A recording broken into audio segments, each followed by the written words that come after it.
Привет, мои дорогие! Меня зовут Вероника. Напоминаю, что расклад общий.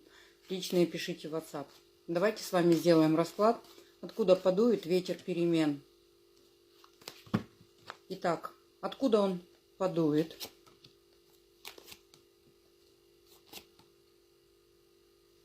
Ветер перемен подует из какой-то очень трудной ситуации. Для вас это как ноша, и эта ситуация уже немножечко зависла. Может быть, и длительное время не было каких-то перемен, или эти перемены не наступали. Это касается мужчины.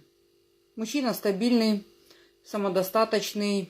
Не могу сказать, что целеустремленный. Он человек со своими принципами, со своим уставом, как говорится, да, и непонятность ваших взаимоотношений доставляли вам, как, может быть, вы взвалили на себя кучу забот, хлопот, все решали сами, и из-за этого ситуация уже зашла в какой-то тупик. Хорошо, ну давайте же посмотрим тогда наш основной вопрос.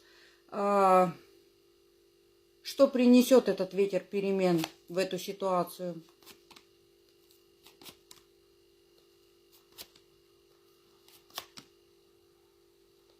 Смотрите, вы будете стоять на выборе. Вам придется сделать судьбоносное решение. Но выбор нужно будет сделать сердцем. Вам дастся очень хороший шанс. Это будет золотой шанс. И в дальнейшем вы просто можете растеряться и не знать, как воспользоваться этим шансом. Двойственное у вас такое положение будет. Страх перемен. Вот именно страх перемен.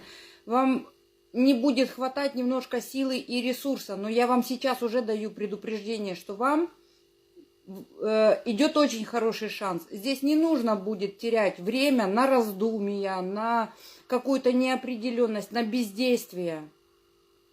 Вам нужно будет проявить свою харизму, свою целеустремленность, свое желание двигаться вперед. Но, смотрите, или же вы откажетесь от бесперспективности, от бездуховности в этих отношениях, да, когда уже есть какая-то критическая ситуация, и отношения могут зайти уже до такой степени в тупик. Здесь нужно вот эту вот вашу ситуацию будет обнулить. Это когда люди садятся за стол переговоров и объясняют друг другу, что они хотят, договариваются.